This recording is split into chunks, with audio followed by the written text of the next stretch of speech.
Good morning, class 12th. So we were doing our chapter electromagnetic spectrum, and the last part of electromagnetic spectrum we will study today.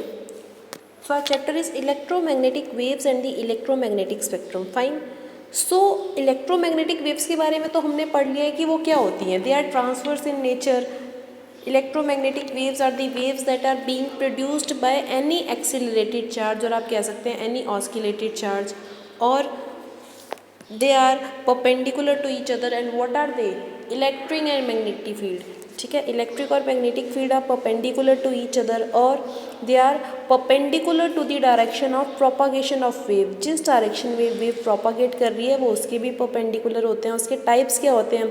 Radio waves, infrared and your visible light rays, gamma rays, ठीक है, x raise, ये आपके types हैं. अब इन सब की अलग अलग वेवलेंथ होती है, इन सब की अलग अलग फ्रिक्वेंसी होती है. सबकी सेम फ्रिक्वेंसी नहीं होती, सेम वेवलेंथ नहीं होती, और अपनी इसी प्रॉपर्टीज़ के बेसिस पर क्या होता है, इनके यूजेस भी अलग होते हैं. क्योंकि जब इनकी वेवलेंथ अलग है, इनकी फ्रिक्वेंसी अलग है, तो इनके यूजेस भी अलग होंगे. ऐसा तो नहीं है कि सारी वेव्स एक ही काम में आती हैं, नहीं, इनके यूजेस भी अलग होंगे. अब इलेक्ट्रोमैग्नेटिक स्पेक्ट्रम क्या होता है? That is the main thing.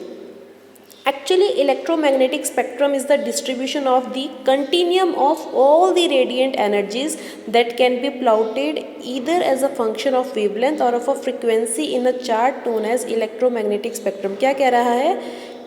It is the continuum of all the radiant energies, जितनी भी energy radiate होती हैं, that can be plotted either as a function of wavelength or of a frequency in a chart is known as electromagnetic spectrum. और अगर इसी बात को हम सिंपल वर्ड्स में सीखें, सिंपल वर्ड्स में समझें, तो वो क्या कह रहा है कि electromagnetic spectrum is the orderly distribution of the frequency और wavelength of all the electromagnetic waves. वो ऑर्डरली डिस्ट्रीब्यूशन होता है.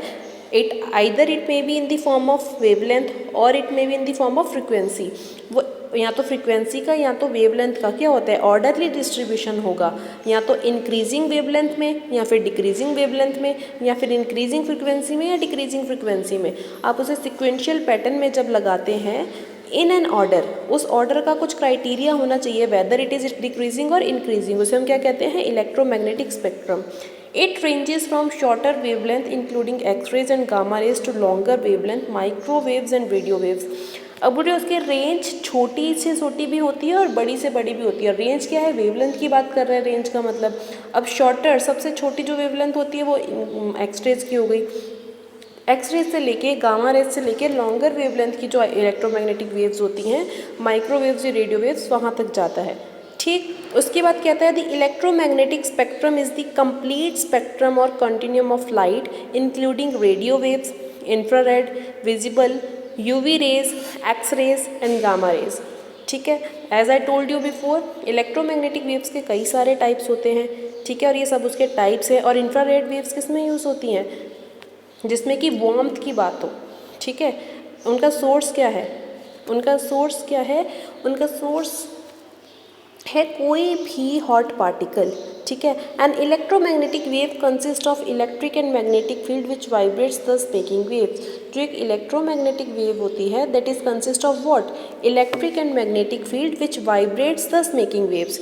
कोई भी इलेक्ट्रिक एंड मैग्नेटिक फील्ड जो वाइब्रेट करती है, that is the source of origin of electromagnetic wave. Now all the electromagnetic waves travel with the speed of light. And what is that? That is 3 into 10 to the power 8 metre पर second in vacuum. Vacuum में भी light की speed same रहती है और air में भी same रहती है. That is 3 into 10 to the power 8, यानी कि 1 सेकेंड में 3 लाख किलोमीटर चलती है इलेक्ट्रोमैग्नेटिक वेव, और उतना ही चलती है आपकी light waves. Now speed of a wave formula, this is very very important formula, क्योंकि इसके बेसिस पे आपके बहुत सारे क्या आते हैं? न्यूमेरिकल्स आते हैं. ठीक है, एंड यू नो को पता ही है कि फिजिक्स में न्यूमेरिकल्स का कितना ज़्यादा वेटेज होता है. Now speed is what? Speed is equal to frequency into wavelength. As the frequency increases, जैसे जैसे फ्रिक्वेंसी बढ़ती जाती है वेवलेंथ डिक्रीजेज हो जाती है. तो इसका क्या मतलब है कि they both are inversely proportional to each other. अगर एक बढ़ती है और उसके बढ़ने से दूसरी भी बढ़ती, तो उसे हम क्या कहते हैं कि directly proportional to each other. लेकिन यहाँ पे क्या हो रहा है एक बढ़ रही है तो दूसरी घट रही है, तो इससे क्या पता चल रहा है कि they both are inversely proportional to each other. Now electromagnetic involves what, it includes the following type of waves, और आप डायग्राम में देख भी सकते हैं इनकी रेंज कितनी वेरी कर रही है। सबसे कम आपकी एक्सरेज की एंड लॉन्गेस्ट आपकी किसकी होती है, गामा रेज। सबसे शॉर्टेस्ट आपकी गामा की है, then X-rays, then UV, then visible, infrared, radar, micro and सबसे लास्ट में रेडियो वेव्स। तभी यही कारण है कि रेडियो की जो रेंज है दूर दूर तक, दूर दराज में भी आती है, गाँव में भी आती है।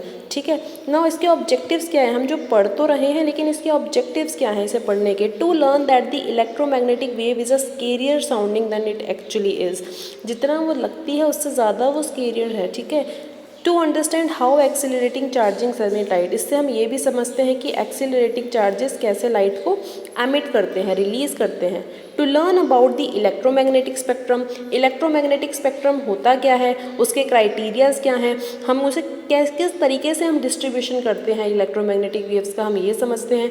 To understand the speed of light, और स्पीड की लाइट की स्पीड को भी समझने के लिए, जैसा कि मैंने आपको बताया कि लाइट की स्पीड और इलेक्ट्रोमैग्नेटिक वेव्स की स्पीड दोनों की सेम होती है। Next one is properties. This is very very important question और बहुत ज़्यादा पूछा जाता है कि what are the properties of EM waves. It moves through space, solid, liquid, gas. ठीक है, मैटर की हर स्टेट से वो मूव करती है। Carry energy like other waves, जैसे कोई और वेव एनर्जी कैरी करती है सेम वे में ये कैरी करती है। All matter is in motion, सारे के सारे मैटर मोशन में होते हैं। All matter has charge particles, so all matter emits electromagnetic radiation. Next one is all EM waves travel at the speed of light. As the frequency of EM waves increases, energy increases. और जैसे ही wavelength decrease होती है तो energy क्या हो जाती है। देखो अगर पूछा है कि suppose I have given you a question, if the frequency of EM waves increases what will happen to the wavelength, तो आपको बताना है कि वेवलेंथ भी क्या हो जाएगी, घट जाएगी। जैसे फ्रीक्वेंसी बढ़ेगी तो वेवलेंथ कम हो जाएगी। लेकिन अगर मैंने कहा एनर्जी बढ़ रही है तो क्या होगा, एनर्जी बढ़ रही है तब भी वेवलेंथ कम होगी।